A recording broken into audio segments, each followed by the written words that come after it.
We have a lot of people logging in at this moment, so we'll just wait 1 or 2 more minutes and then we will start, okay?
Good morning, everyone, and welcome to the webinar InnovFin Science and InnovFin Emerging Innovators. My name is Alexandre Marques, and this is my colleague João Milomes, and we are the Portuguese national contact points for access to risk finance. As you know, most part of the Horizon 2020 opportunities are based on grants. However, there are also other types of funding, mainly financial instruments under Access to Risk Finance team. Access to Risk Finance provides financial solutions to companies, research centers, universities, and other entities engaged with research and innovation. Most part of the financial solutions are on the InnovFin initiative. This initiative has several sub-initiatives on the debt side, providing loans and guarantees, and on the equity side, where we can find venture capital solutions, business angels opportunities, etc. So right now we have about 17 InnovFin initiatives foreseen on work program 2018-2020. InnovFin is a European instrument that is implemented jointly by the European Commission, by the European Investment Bank and the European Investment Fund. Today's webinar will address 2 new InnovFin instruments. On the debt side, InnovFin Science, that will focus on the scientific institutions, and InnovFin Emerging Innovators, that will focus on the country's so-called modest and moderate innovators.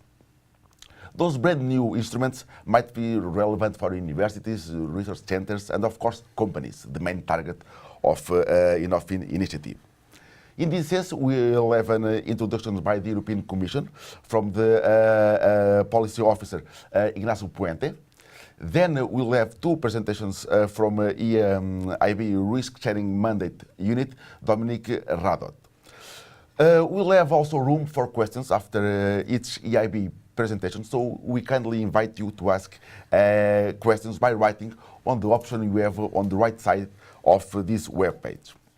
Without any further delay, we'll give the floor to the European Commission that will make an introduction of the InnovFin initiative and its role in Horizon 2020. Ignacio? Thank you very much, Alexander, for your presentation, and welcome, ladies and gentlemen, to this webinar organized by Access4SME. Access4SME is an EU-funded program in order to better support and cooperate with the national contact points for access to risk finance and innovative SMEs. The purpose of today's webinar is to brief you about InnovFin, the financial instruments of Horizon 2020. So let me first of all introduce you what is the policy environment in which we are developing these activities. All those activities are within the Access to Risk Finance work program, and we are offering a set of products, financial products, but also accompanying measures. Those products could take the form of risk sharing in the form of loans and guarantees, but also risk finance in the form of equity. The rationale and the intervention logic of those financial instruments is first of all stimulate more investments in research and innovation, and notably those made by the private sector. In addition, we are supporting also activities that tend to be not supported by the private sector. That's why our intervention logic aims to address financing gaps in the R&I delivery chain, and as such translate research and development activities into the market.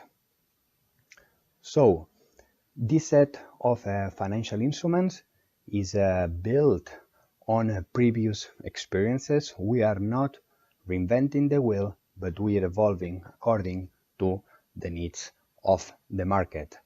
This year, until 2020, we have a budget allocated of almost 1.4 billion euros in order to support R&I activities promoted by technology transfer offices up to large companies. These financial instruments are implemented by the EU together with the European Investment Bank Group, the EIB, and the EIF through an financial agreement which then deploys a set of products, some of which you will hear today. So what's the main outlines of the Access to Risk Finance work program for 2018 and until 2020?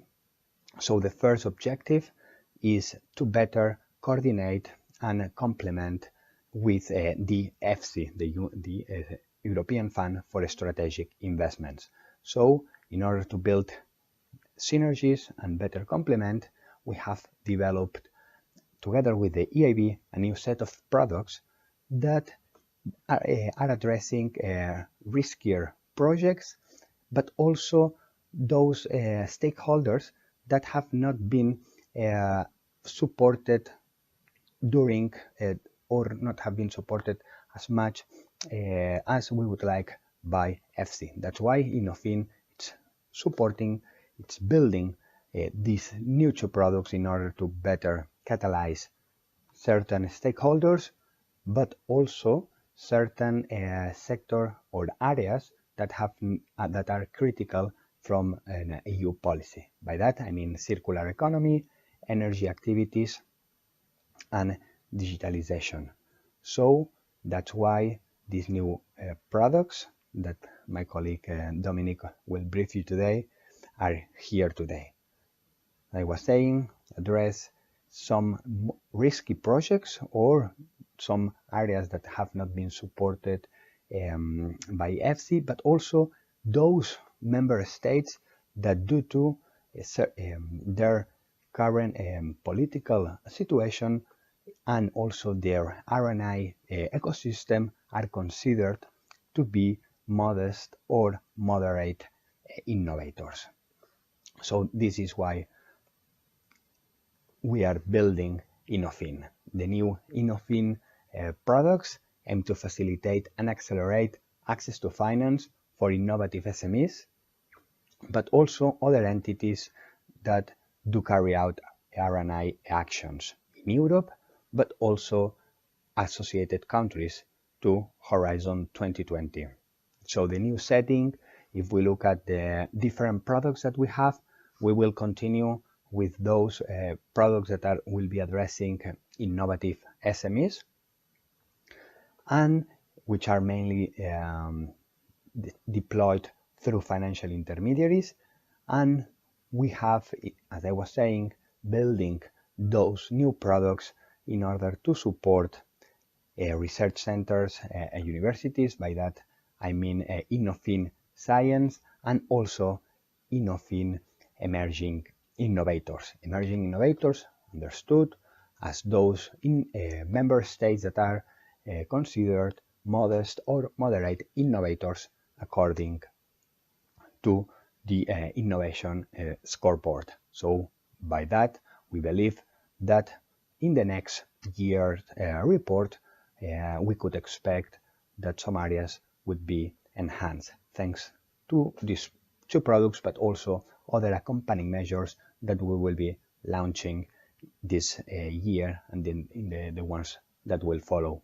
So now I would like to give the floor to Dominique, our colleague from EIB, that will explain you what are the specificities of those two new products, InnovFin Science and InnovFin Emerging Innovators. Thank you very much for your attention.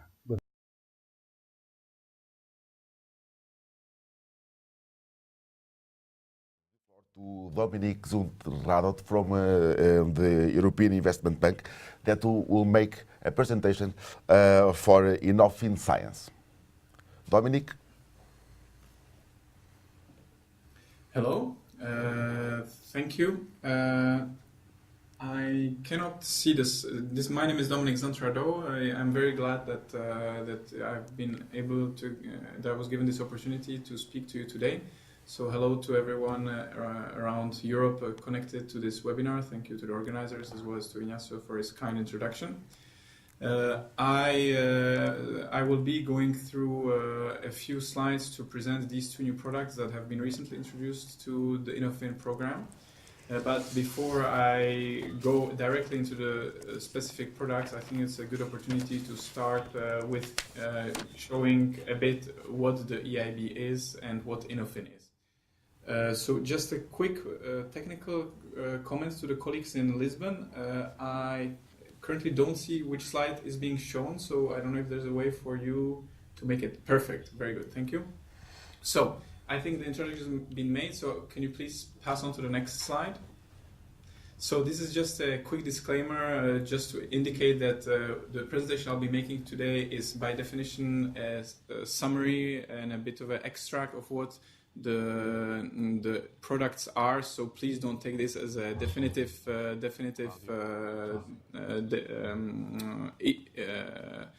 description of everything, and so obviously it hopefully represents the spirit and will give you a good insight into what InnovFin is and what the different products are. However, this is not necessarily the exact to the last detail. So next slide, please. So what I would like to walk you through today are a few points. First, I would like to make a quick introduction to European Investment Bank Group, because maybe you don't necessarily know about the European Investment Bank or its group. I would also like to give a few introductory words on what the InnovFin program is and what it's not, so as to maybe help to prevent some misconceptions. And then, of course, we'll dive into why we're here today, the science product and the InnovFin Emerging Innovators product. and then we'll try to conclude, and obviously you'll have opportunities to ask questions. So I understand from colleagues that it is possible to ask questions all along. So if there's something that triggers a question, type it in immediately, and then we'll be able to take the questions maybe in a packed form after each section, or whenever it's the best according to our kind hosts. Next slide, please. So the first section, as I already explained, introducing the European Investment Bank Group. Next slide, please. So this is where we are today. We're speaking to you from the little cross building in the back. So this is the European Investment Bank. It's an EU institution that's been around since 1958. Its shareholders are the 28 EU member states, and most of the activities that it does, it's within the EU, but not only.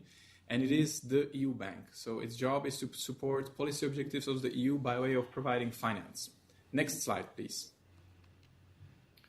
So this is just a quick chart in case you're interested in the details. So the EIB shareholders are the EU 28 member states only.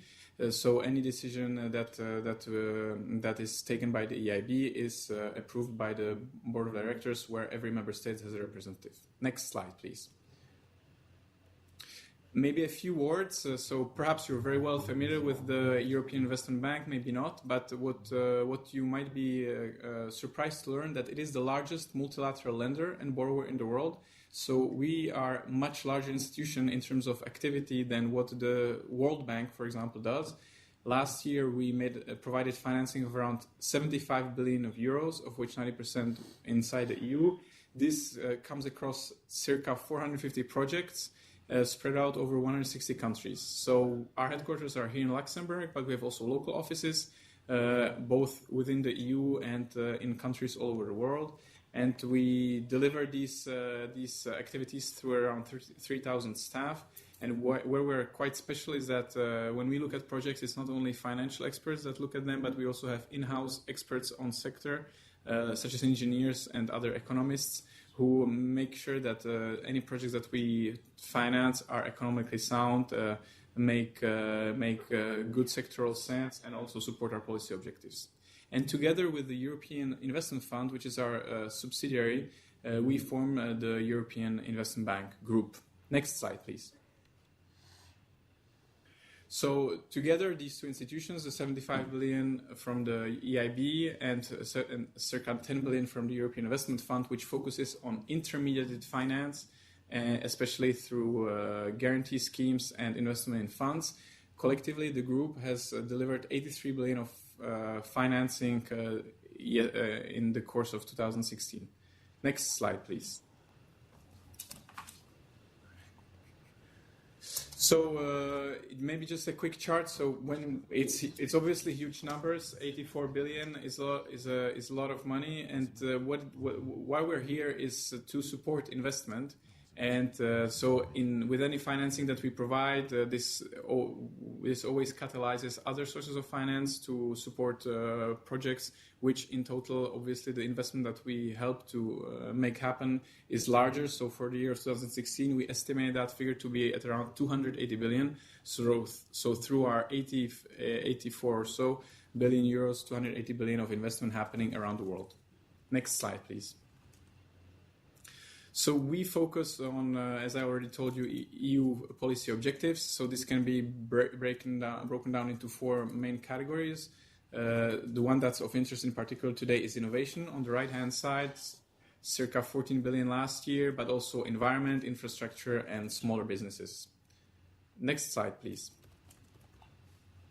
So just to illustrate a bit and to demonstrate that I'm not exaggerating, that there is indeed circa 10% of the activity that is done outside of the EU, so on this little gray circle that you can see in the middle, and that is really nearly all around the world. So it's the enlargement countries and the countries of the EFTA, it's the Eastern neighborhood countries, Southern neighborhood countries, as well as more development finance in Africa, Caribbean, Pacific, South Africa, and Asia and Latin America. So basically, by exclusion, the only continent where we're not active is North America and Australia. Next slide, please. So this was a bit of an introduction. What is the EIB? And you might wonder, why is he talking to us about the EIB? What's the point? So let's try to explain that in the next section. What is the InnovFin program and what it's not? Next slide, please. So, as very rightly and accurately presented already by the moderators at the very beginning, so InnovFin is the financial instrument of Horizon 2020. I guess there is no need for me to explain to you what is Horizon 2020. I should rather be listening to webinars from you that will explain what is Horizon 2020, on which you're much more experts than I am. So InnovFin is a small part of Horizon 2020, circa 3 billion foreseen to be deployed through InnovFin. InnovFin is a financial instrument. A financial instrument is a setup where the European Union, via the European Commission, entrusts an entity, a third party, to deliver financing into the market to support policy objectives. So for InnovFin, the entrusted entity that was selected is the EIB group, so both the bank and the fund. And together, between 2014 and 2020, which is the Horizon 2020 7-year programming period, we are delivering the InnovFin financial instrument into the market. So why does the EU give us budget to the group at circa 3 billion? Because it allows us to deploy finance that otherwise the group would not have been able to do. The EIB does activities without such support, but we are restricted to what we can do. Obviously, as any bank, there are limits to what we can do. And thanks to this budget, both us and the fund are in a position to provide financing with attractive conditions in support of research and innovation. One very important point that I would like to make now, and I'll be repeating myself, please be reminded, as the hosts kindly introduced already in the beginning, under InnovFin, we're deploying a financial instrument and we're not deploying grants. So EIB group financing is a financing like you would, which is of nature that would be typically also given by other financing entities. So it has to be repaid if it's a loan, or we expect a return if it's an equity type investment, and it is not a grant. Also, very interesting and important to understand is there are no allocations, geographical, sectoral, maybe to some extent by way of the products, and it's absolutely market driven on a first come first served basis. Obviously, we try to make sure that we have a balanced portfolio both geographically and sectorally, but it is not like some other EU funding schemes work where basically you pre-decide upfront which sections of the whichever policy objective will be treated. It is market driven, first come first served. Next slide, please. So as of today, InnovFin has, since 2014 when it started, provided finance on the EIB side in 23 countries, 19 member states and 4 associated countries. Overall, this represents to date 7 billion of financing and throughout circa 100 operations. So we have a pretty good geographical coverage. All that is done out of Luxembourg. But obviously there are still countries which has not benefited from InnovFin, so we're hoping to be able to find operations there. And clearly we have still 2018, 19 and 20 to go, so 3 years still to go. Next slide, please. And we're coming to the what is InnovFin more specifically. So as already introduced by Ignacio and as also introduced by the colleagues in Lisbon, so there's a wide range of products within InnovFin, which are grouped into several categories. Without going into the full detail, because this is not the objectives of today, you in this chart, which you can also find on our website, eib.org/InnovFin, on the left-hand side, you see the yellow boxes. That's what the European Investment Fund delivers. It's more in the early stage enterprises, SMEs, equity type investments, and intermediate guarantee finance. What we deliver, the EIB, is on the central and right-hand side. So different products on different fields of research and innovation. Thematic finance in orange, focusing on pre-commercial or rollout type of situations. And also in green, the advisory, which is also an interesting component for all of you, which it's a team within the bank that provides support and studies and advisory support to operations within the InnovFin's scope. But today we'll be speaking mainly about InnovFin Science and InnovFin Emerging Innovators, which focus, as already introduced, on research institutions, universities, and research organizations for the first one, and companies in a specific geographic setup for the other. Next slide, please. So just to give you a taste, and this is absolutely not representative because the variety of projects that have been supported by InnovFin to date is really very, very wide, both geographically, as you have seen, and also by way of products. So I can quote an equity 20 million investment in Heliatech, which is the world leader in organic photovoltaic technology, quite advanced. I can quote in Portugal Biosurfate, which is a company designing and developing point-of-care diagnostics, which revolutionize a bit the way you can do diagnostics much quicker and easier for the patient to support. Then there's very large, very special projects like the European Spallation Neutron Source in Sweden, which will be a basically unique scientific installation where we have provided a 100 million loan. And then there's very pre-commercial, very experimental and risky wave energy technology, which is a Finnish company, but which is being tested off the coast of Portugal, where we have invested 10 million. So, but that's again just sort of a flavor. It's by no way representative, and there's much more. Next slide, please. So, how do these projects happen? Also, this is a very important thing that I would like you to understand as well today. I mean, I'm not a big believer in people being in a position to memorize or remember many points from a presentation. So I would really like to try to just focus on a few key messages. One of the first ones is InnovFin is a financial instrument. InnovFin is not a grant, so it needs to be repaid.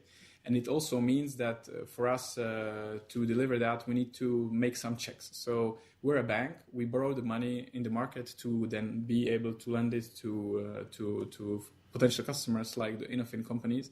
And that requires a certain process. And this is the so-called AIB project cycle. So you have an idea, and I hope you'll have you'll think of some ideas which you think could be submitted to us. So you come to the AIB with your proposal. The AIB has a look at it. Can it finance it? There are certain things, certain restricted sectors where we cannot do. Maybe geographically or from another angle, it will not work. But definitely try it, and we'll see whether we can provide finance to you.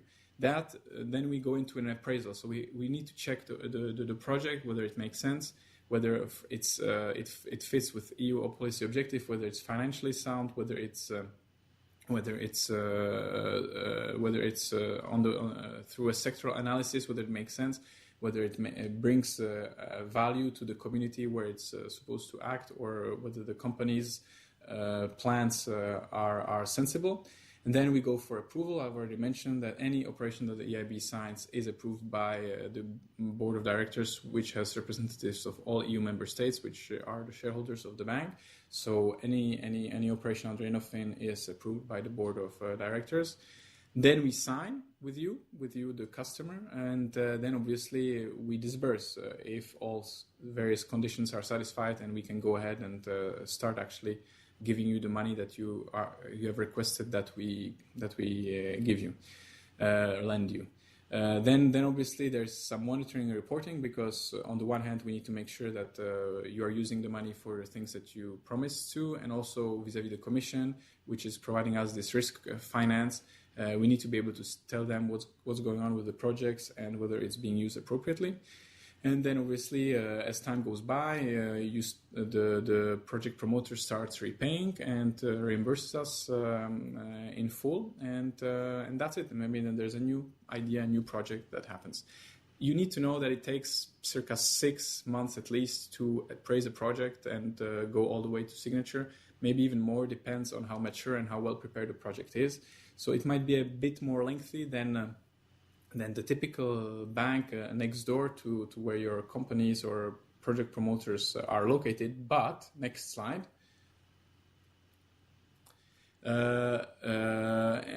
projects benefit from the EIB value added. So what makes us different, and also maybe why the European Commission has selected us to deliver this instrument, and why we hope we'll be able to provide interesting solutions to our clients, is that we can maybe lend more. We're a very large, robust bank, so we're policy oriented, and we're not profit making. Our goal is not to increase the return on equity for our shareholders. Our goals are policy bound and policy driven. So we can, thanks to that and thanks to our AAA rating, lend large amounts. Typically, maybe sometimes more than other banks would be in a position to. We can do long maturities, which is attractive. We can provide attractive financial conditions, long grace periods and things like that. And often when the EIB is financing a company or a project, the market and the other financiers see it as a high seal of approval, because the EIB is known for doing very thorough due diligence, very thorough checks. So if the EIB is ready to finance something, then it's typically seen as, well, this project makes sense and it's interesting. So often it helps to attract other sources of finance. So obviously, you need to make sure, and I'm only repeating slightly, that the EIB's objectives must be met. We lend against our policy objectives, and it has to be technically sound. Obviously, in the innovative field, we take into consideration that these are innovative projects, but there still needs to be some verifications. Obviously, financially viable, you're expected to repay or to recoup our investment by way of return. Overall, economically, the project must make sense, so it must not be environmentally or in other way destructive without any mitigation. So we're trying to go to support important projects which are strong, robust, make a difference, and help in the communities throughout the world. In fact, and in the case of Horizon 2020 in Innovfin, throughout the Horizon 2020 area.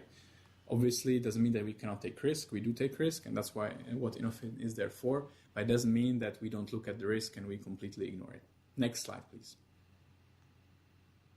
So just a quick word on InnovFin Advisory. So this is maybe a tool that can be useful maybe for projects which are at the early stages. If you are thinking about structuring, and you can contact this special team by our website, eib.org/InnovFin. Next slide, please. So this hopefully has allowed you to understand a bit what the EIB is and what it isn't. So it's a public bank owned by the member states. It's an EU institution. It doesn't work for profit. It works for policy objectives. We have the InnovFin scheme together with the Commission. So it's a joint initiative which we are deploying, us, the EIB, and the European Investment Fund. And now we can, hopefully having understood that, we can go into the InnovFin Science product. Unless the moderators think it's now a good idea maybe to ask a few questions, but I think we agreed that we'll do that after the first product, so InnovFin Science. So we can go ahead and go to next slide, please. So basically everything is in this single slide. Obviously, I'll go into more details, but what is InnovFin Science and how does it work? So on the left hand, you see the European Investment Bank that points an arrow to a purple box which says R&I activities, Eureka, ERA, R&I infrastructure, and we indicate that we can, under this product, make loans directly of more than 25 million euros. So InnovFin Science is a product under Innovfin that was specifically designed to support financing of research institutes, universities, and research organizations. So this is really to support research activity, and by saying that, we in no way mean only public entities. So it can be a private company a private institute or private university or private research organization that does innovative research. So we can lend to them, but also we can lend to public entities, public universities. This makes no difference. So what's very important here is there's only a few figures on this slide, and a very, very important figure on this slide is the 50%. So this is a general rule for the EIB. The EIB can finance only up to 50% of an eligible cost. So if we consider that there is an investment project by a research project by a university, let's say building some sort of research infrastructure or making some research expenditures that can be capitalized. So if it costs 100 million euros, the EIB cannot provide more than 50 million in a typical scenarios. There can be exceptions, but it's very rare. So you do need always to find another source of financing. This other source of financing can be your own equity, it can be a grant, it can be finance from other banks. And so this is why we show on the right hand side in the purple box above 50 million, because if under this product we do a minimum of 25 million of lending, then obviously by pure mathematics and logic you need projects which are at least 50 million large. So here I'm also a bit reminding you that yes, it requires due diligence, technical, financial, economic, and obviously all of this needs to be contracted in an EIB documentation. So there is a little footnote here which says that InnovFin Science is offered in some associated countries.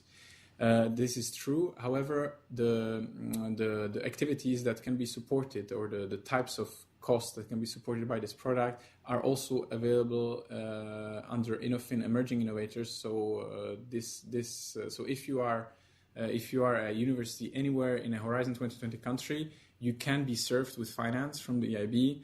Maybe it will not be technically booked as InnovFin Science if it's from certain associated countries, but this is totally eligible financings. Next slide, please.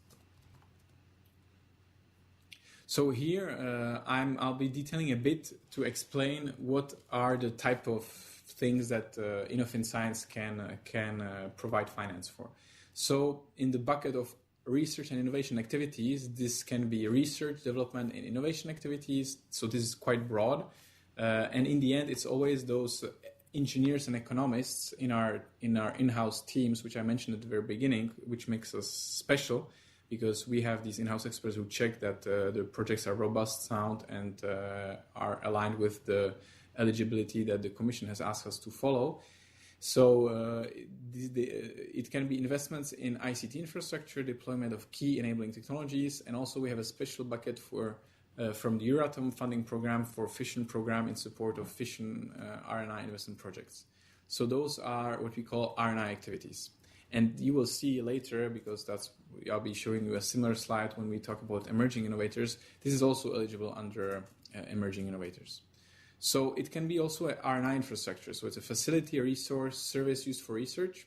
So clearly there needs to be a research component, an innovation activity, but we are not dogmatic about it in the sense that it can also be a facility that can be used for dual use.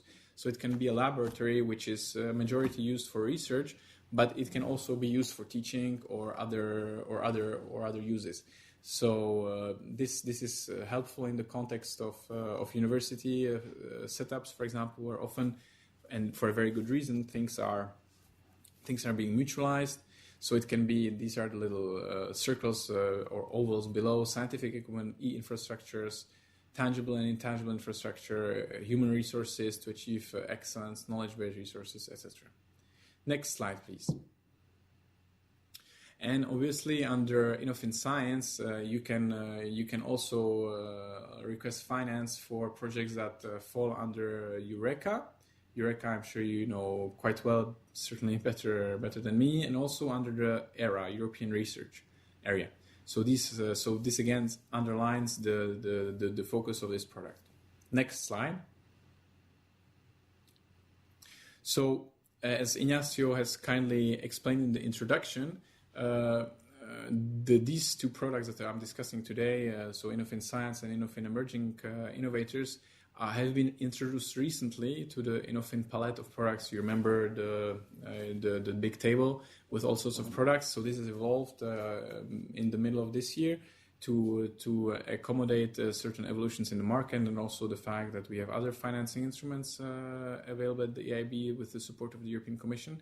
So I cannot give you that many recent examples, unfortunately, but I would like you to see this as an opportunity because it only means that hopefully through your help, by contacting your counterparts locally, you'll be able to come up with interesting ideas for financing and contact our colleagues. And then when one day in some time me or other colleagues will be making a presentation on InnovFin Science, some of the projects that you guys were involved with will be listed here. So as of today, we have this very large financing operation with Poland, where the EIB has provided 730 million of a loan for research, development, and innovation activities in scientific research institutes and universities. So here it's a public operation. So our counterpart is the state of Poland, which is using this money to fund, on the one hand, statutory research tasks in public universities and research institutes, but also for R&D project grants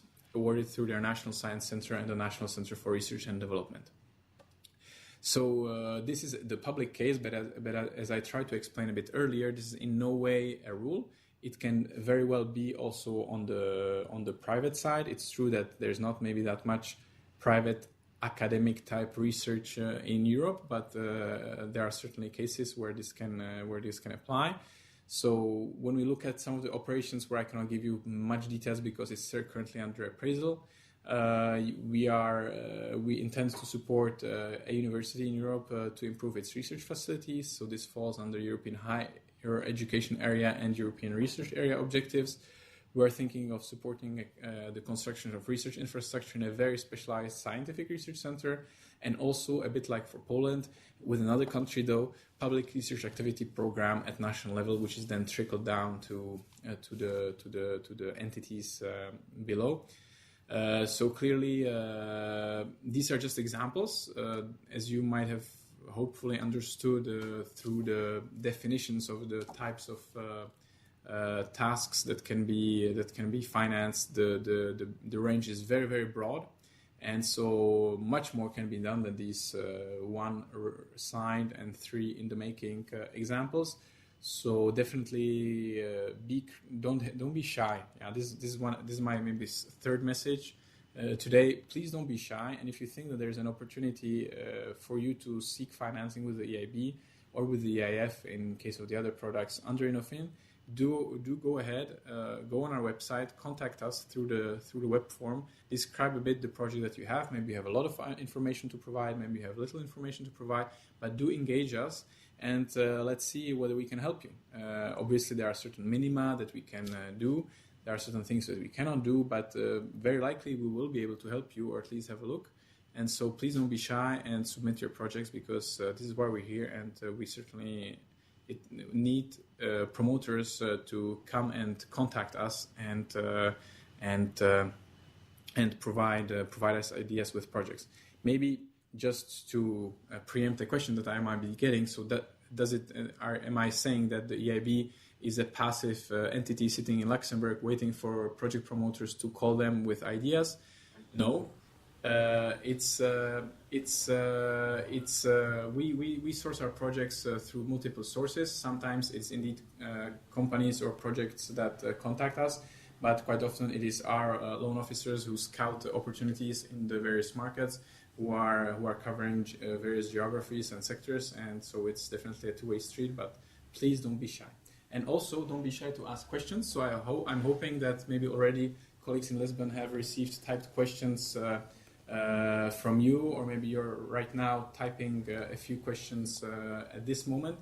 So I think this brings us to the end of the InnovFin Science section. So maybe you already have questions either on the EIB, which was the first section of my presentation, on what InnovFin is in general, which was the second section of my presentation, or now on the InnovFin Science product, which I tried to explain to you. Not on EIB, but on InnovFin Science. And one question we had here is, how is it different from the FP7 program risk sharing finance facility for infrastructures? What is the main difference between these two programs?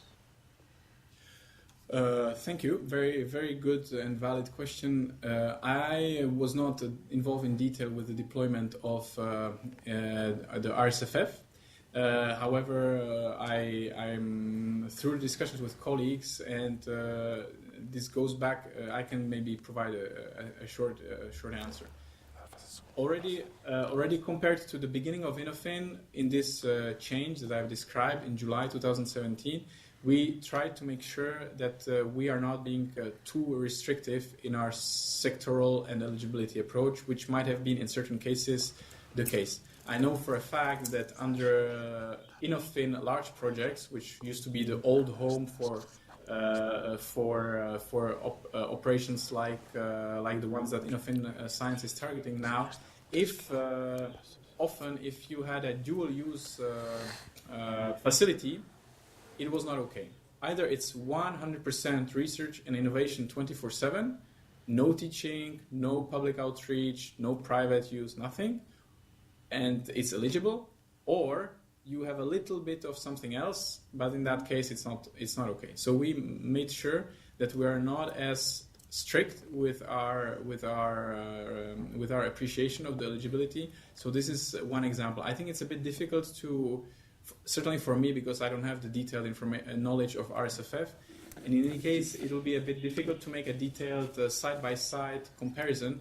But the key message, maybe message number 4, is to say that we've tried to make sure that we are a bit more flexible, and there's a joint decision with the European Commission, who provide us with the budget to allow us to do these InnovFin activities, and who ask us to deploy this mandate. So this is a bit the spirit. So maybe, I don't know if the colleague who asked this question had some problems perhaps, or found the RSFF eligibility a bit too strict. Maybe this time around, hopefully, they will find that this is a bit more easy to structure. Okay. The questions that we have here are all around this subject of who are the target institutions, who can apply to this instrument, and maybe you can clarify a little bit, elaborate a little bit further on that.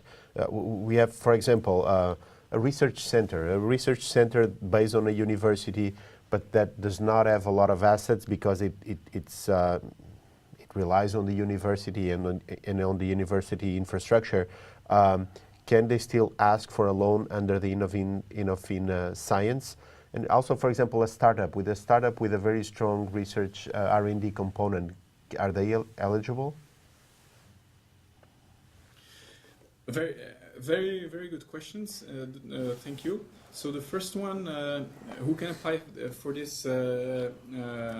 So the 3, let's say, categories which are not strictly defined is the research institutions, universities, and research organizations. So if you believe that you're in one of these 3, then go ahead and contact us. Also, something I would like to underline, and maybe I should have said that much earlier, is that we're here today to discuss about InnovFin Science and discuss about InnovFin Emerging Innovators, which are, in a way, technical sections or windows or products under a big scheme called InnovFin.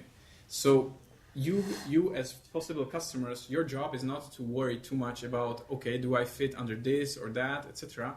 It's these products have been designed between ourselves, the EIB group, and the Commission to sort of orient a bit where we provide this financing.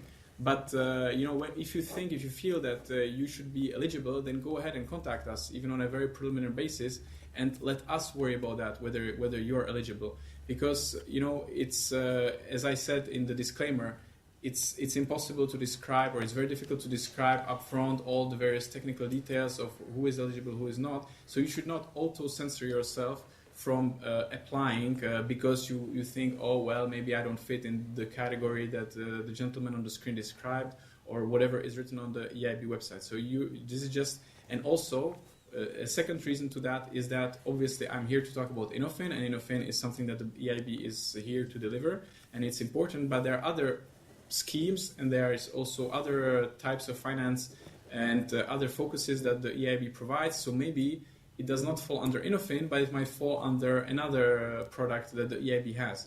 So really, if you think that basically as a general idea, if you think that you have a operation or a project that falls under EU policy objectives, which is not too small because the AIB cannot deal with directly, at least with very small operations, then go ahead and apply. To reply specifically to the colleague who asked this question, so from what you've read to me, it seems that this is definitely within the scope. The colleague mentioned we don't have much assets. Well, that does not necessarily mean that it's a problem, because as I said, under InnovFin, the EIB is ready to take more risks than it would normally do, maybe than what a commercial bank would do, thanks to the budget that the EU has provided with us. So we are in a position to provide, possibly, it's not a guarantee, I'm not saying now you have now been awarded a loan. I'm just saying we have operations under InnovFin which are unsecured, so there is no security. There is no asset guarantee, so it's just pledges on the shares or whatever. So this is not a blocking point necessarily from us providing finance under InnovFin. It's always a holistic appraisal. So first of all, does it fly economically? Does it make sound? Is there a reasonable prospect of the company or the institution of repaying? But we're not necessarily dogmatic about the assets backing the loan. And also, I've had a question which might be also interesting for a week ago when I was speaking to another Horizon 2020 national contact group. They were saying, but we're a university. We don't earn money. How can we ever borrow? I mean, what does it mean? Financial instrument alone for a university? Well, even a university needs to pay salaries, even a university needs to pay for services, so there's certainly some money that comes into a university, either through state grants or from tuition fees or maybe from some little commercial activity that the university does. And so all of this is obviously taken into account by our analysis. So where you don't have to be a revenue as in selling something university or research institute or research organization to be able to get a loan from us. If we can together see that yes, you can expect these and those cash flows coming in over the next 10, 15 years, and that will allow you to repay back the loan or the investment that we make in you, then and if we believe those cash flows are more or less believable, then we can provide that you with that loan, even though maybe you have 80% of your income is from the state. So we have state institutions, maybe state hospitals that are like that. They don't make much money, and it's all linked to subsidies. But this can be structured as well. Then there was the second question about we're a startup with a strong research component. Well, then I think the InnovFin Science product might not be the right way for us to channel finance to you. Because first of all, we require at least 25 million amount to finance. So I don't know if a startup is ready to get a loan or an equity investment of 25 million. And also, typically, you're most likely neither a university nor a research institute nor a research organization. So maybe the Emerging Innovator product will be for you. We'll see that in a while. Or maybe you can contact some of the intermediaries, fund managers, or banks with whom the EIF, the European Investment Fund, works under InnovFin, because those might be able to better serve a startup. But let's see, maybe what I will tell you about emerging innovators in a while might be considered as useful. Okay, one last question that we just received. A colleague makes the following statement. So far the message was public universities constitute no risk, as in the worst case the taxpayers have to come up with the money to pay back the loan. So why is a risk loan possible now? What has changed that now public universities can receive an InnovFin loan?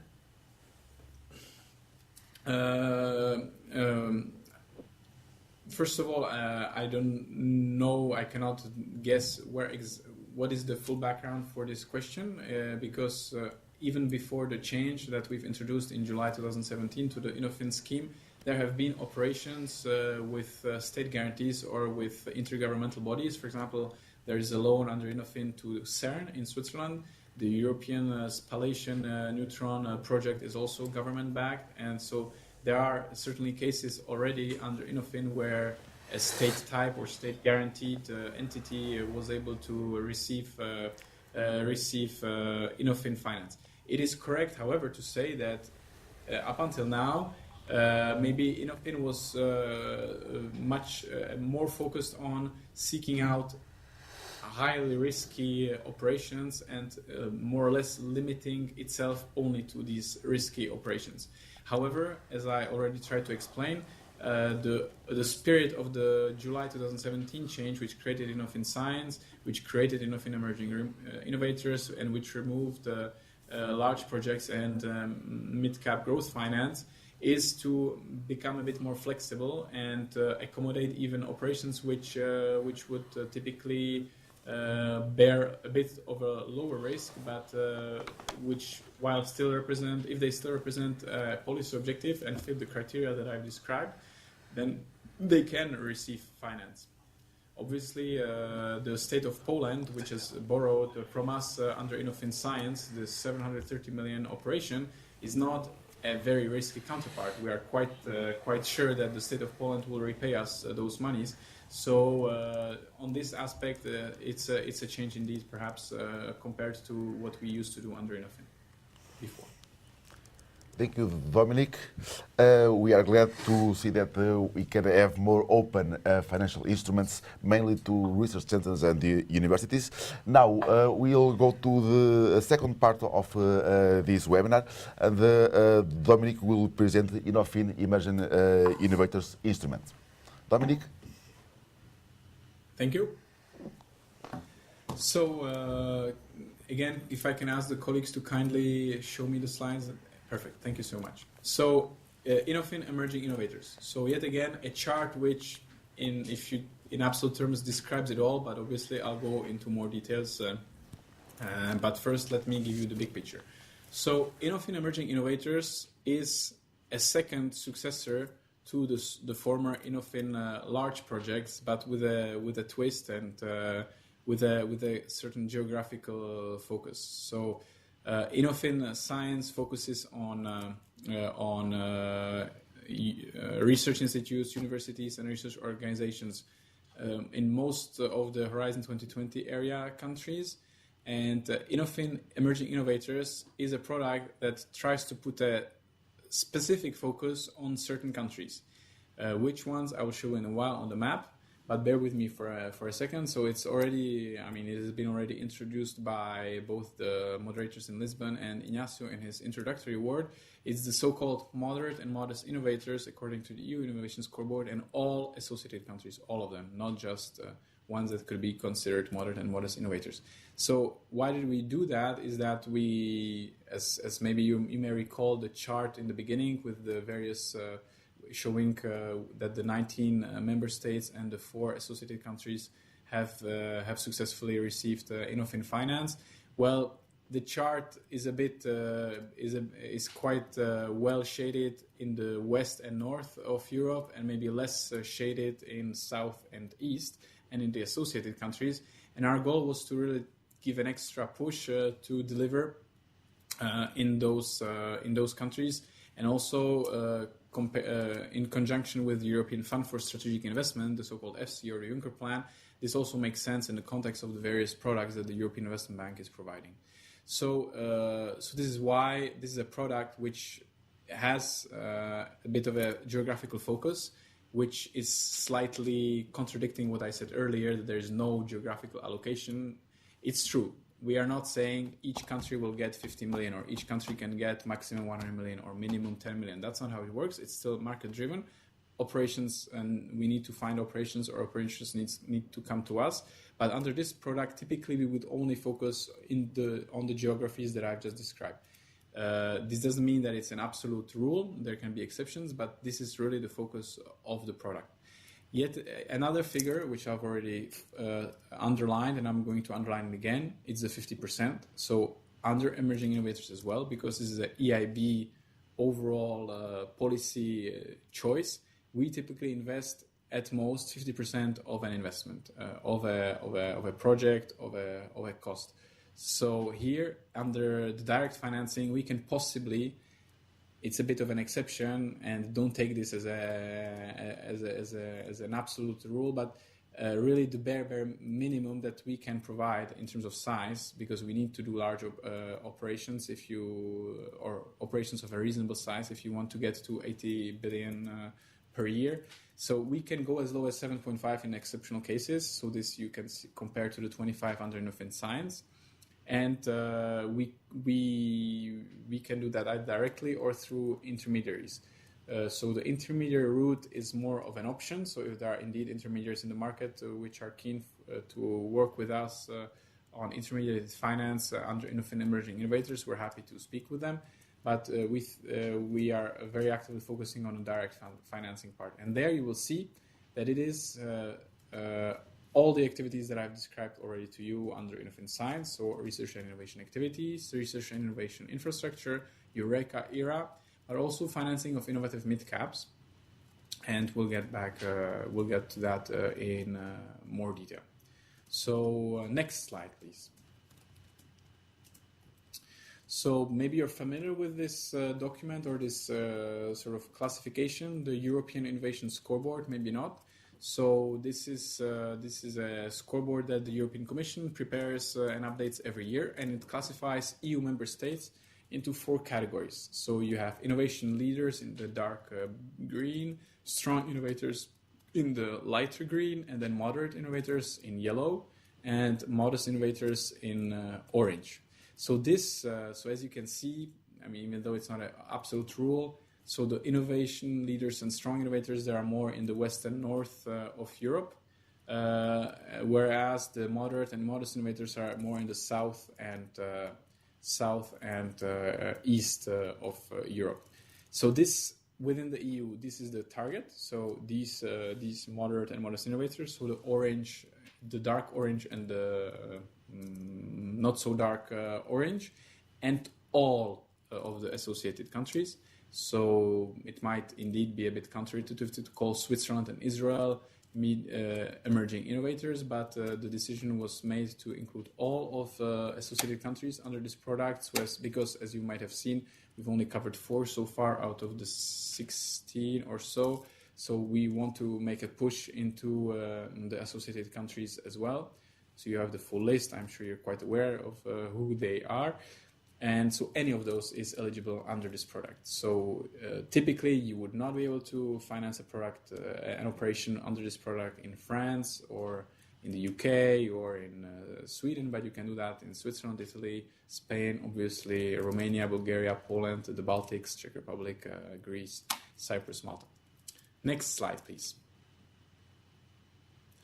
Repetition helps to learn, so it's a bit the similar slide, but in just very 2 binary colors, basically yes, no. The previous slide gave you more details into who is strong, a leader, moderate, or modest. So here, the dark shaded are all eligible for emerging innovators, and the light shaded are typically not. Why I say typically? Because on an exceptional basis, if there is an operation that really makes sense to include this, even though if it's in another geography, then it can, by way of an exception, this can be accommodated. So this is, but yeah, as you by definition, exceptions are exceptional. So this is definitely not the rule, and the goal is to focus on the dark shaded ones, which arguably are less innovative today, where there's also not that much InnovFin activity up until now, and where we think we should make a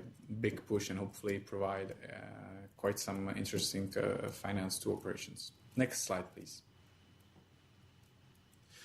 So here you've basically seen the slides again, but now imagine that you're no longer in the universe of universities, research institutes, and research organizations, but it can be any type of counterpart. So it can be a company, large, medium, small. It can be a special purpose vehicle. It can be an entity which is doing innovative things, but which is neither a university or research. It can be also a research institute, university, because as I told you, maybe you remember that InnovFin Science does not focus on all associated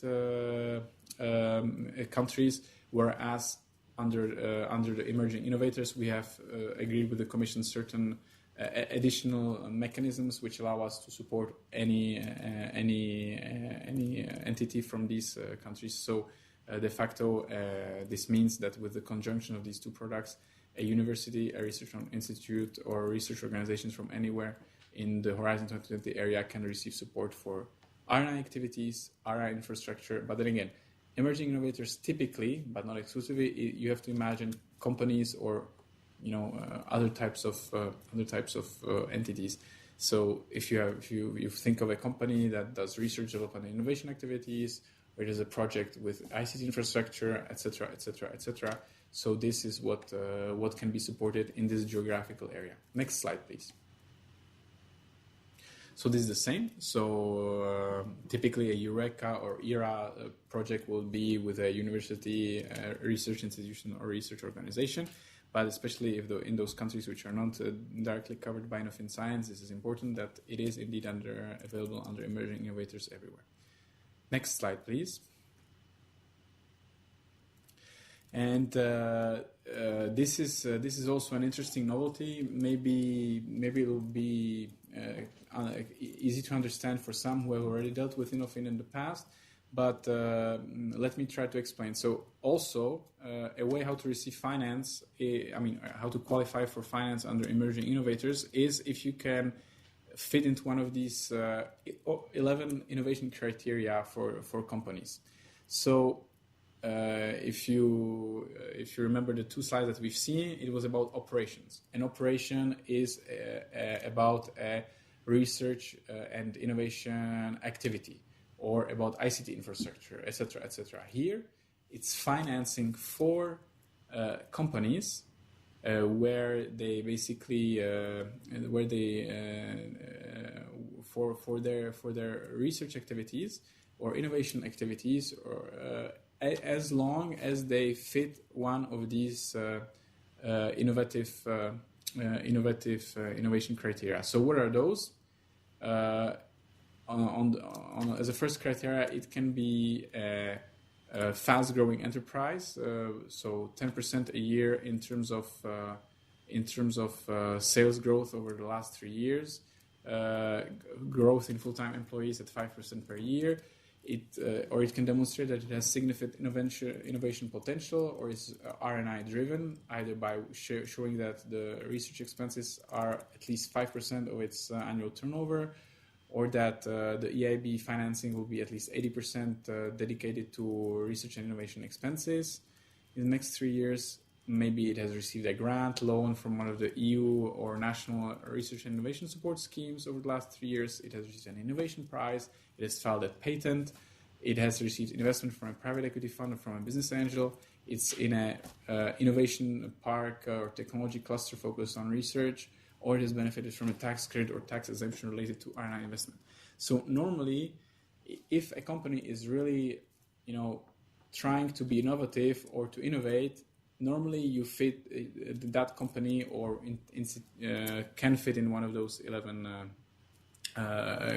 criteria. So hopefully this inclusion of these innovation criteria as an eligibility should help with the deployment under Moderate, under InnovFin Emerging Innovators. Those who are familiar with InnovFin might recall that this is exactly the same criteria as those that were used by the stopped product InnovFin mid-cap growth finance, which has been basically overtaken by the European Fund for Strategic Investments. And also it's this very same criteria that were used for final beneficiaries under the mid-cap guarantee scheme, MCG. So next slide, please. Again, it's a bit the same situation as with InnovFin Science. So there are not that many recent examples that I can give you because it's a project that is in existence since July 2017 only. But there's been one signature already, and there are others in the pipeline. So under this scheme, under this product, the Prismian, which is a very large company, one of the leaders in energy and telecom cable systems, it's received a 110 million loan to support its 4-year R&D investment, both in industrial research, in innovation and experimentation, as well as new product development. So you can see that really there's a lot of it's a company that clearly innovates a lot, and so the EIB, thanks to the EU support, is in a position to provide finance to cover up to 50% of that cost, and also in line with the eligibility criteria that I've just described, we're appraising an operation that will be the deployment of a high-speed broadband network in a member state, also a company that's active in agricultural innovation, innovative biomass production, and here, maybe even more so than in the InnovFin Science product, this can be so much more varied than this. And certainly when we look back in a few years, the breadth of the operations that will be supported by emerging innovators will be certainly very, very wide and interesting. So these are just the operations that are currently being assessed under this product. But again, don't be shy. One of the things I would like you to remember: don't be shy. And if you think that you have a project which is above 7.5 million of financing, i.e., 15 million altogether, and it fits in one of those criteria that I've just described, go ahead and contact the EIB because hopefully we'll be able to provide a financing solution for you that makes sense and that can help you with innovation activities. Next slide. So that's not yet for now the conclusions and key messages, because now I have just described to you the Emerging Innovators product, and I'm hoping that there'll be questions on that, and how maybe some specific questions or follow-up questions, maybe also in conjunction between science and emerging innovators. There was this, I was sort of saying to the person who asked about this startup with a strong research angle, maybe this could be something that could be covered under InnovFin Emerging Innovators. So maybe they can follow up on that. And yet again, one of the other key messages I would like you to keep in mind from today is that you've heard about the eligibility under InnovFin Science, you've heard about the eligibility under InnovFin Emerging Innovators, but the EIB provides this, and it's very active in doing so thanks to the EU support, but there's so much more on top. So other products, other solutions. So don't be shy, don't auto-censor yourself, and go ahead and apply, and let's see if we can help you. Okay, we have a couple of questions, and I guess I'm going to start again by what we've asked before, which is who are the target institutions for this Emerging Innovators instrument, and then I'll repeat the question that I inadvertently asked before regarding the role of the startups. A startup with a strong component in R&D, what role do they play here? Yes, so the target here is clearly geographic. So our goal when we were designing the product with the European Commission was to find a way how to support, and I hopefully explained that, how to support this part of the Horizon 2020 area where not that much InnovFin activity has been ongoing, and really focus our attention to that area. And also because this was one of the logics of the changes to the innovation scheme, how to make sure that there is less overlap with the European Fund for Strategic Investment, the so-called Juncker Plan. So the target is any of these quite wide entities that can fit into these quite wide eligibility criteria. So as I said, it can be a company of any size de facto. It can be also a research institution, university, or research organization if it's in one of those countries that don't fall under InnovFin Science. It can possibly be a startup if its investment plan is large enough to sustain at least 15 million of investment costs, because we cannot go below 7.5 million of lending, and so those are our targets. As to your second question, so this I explained on the startup and also on the first on the target institution. So Right. yeah. So then I have a question. A country, for example, Portugal, that has a good performance on InnovFin products, but nevertheless is still a modest and a moderate innovator. Are we still a target for this instrument? Yes, you are, absolutely. So this is the fact that Portugal was quite successful in receiving InnovFin operations so far. It's certainly not preventing it from benefiting even more. Indeed, the goal was, the area was established in a more macro level by making the reference to this European Innovation Scoreboard. So absolutely. Portugal is part of the so-called moderate and modest innovators, hence the product is available. Okay. One last question. Risk plays a big role in this instrument. Can you give some examples of business risk that you're looking at more closely? It's very difficult to make a a general statement on this, or rather, each case is different. In each case, the risk might come from a different angle. It can be technological, it can be business, it can be go-to-market, it can be all sorts of risk. And when you have an idea and contact us, our colleagues will sit down with you, have a look at what you're aiming to do, and look together with you at the risks that this represents, and to what extent, with the support of the EU's budget under InnovFin, we can or we cannot provide finance, or under which conditions we can provide finance, because obviously all of this is linked in so much. Of course, that's an absolute must. If the project is sustainable, robust, and environmentally manageable, if it goes along with the EU policy objectives, then we can have a look and see what works. Obviously, it depends from case to case. And as I hopefully was successful in explaining one of the questions earlier, the fact that you don't have assets is not necessarily a blocking point from receiving financing from us under InnovFin. We do provide also, possibly, it's not a given, but it's a possibility, we provide finance to via unsecured loans. So that can be done. Okay. Thank you, Dominic. Now we are on time, so we don't have any further questions. So we invite you to make the conclusions and the key messages you want to spread to the national contact points of Horizon 2020. So I give you the floor for some final words. Dominic. Thank you. If you could yet again switch back the slides for me, please. Yes. So I hope next slide.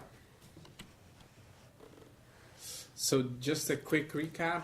So we've discussed InnovFin Science and InnovFin Emerging Innovators in detail.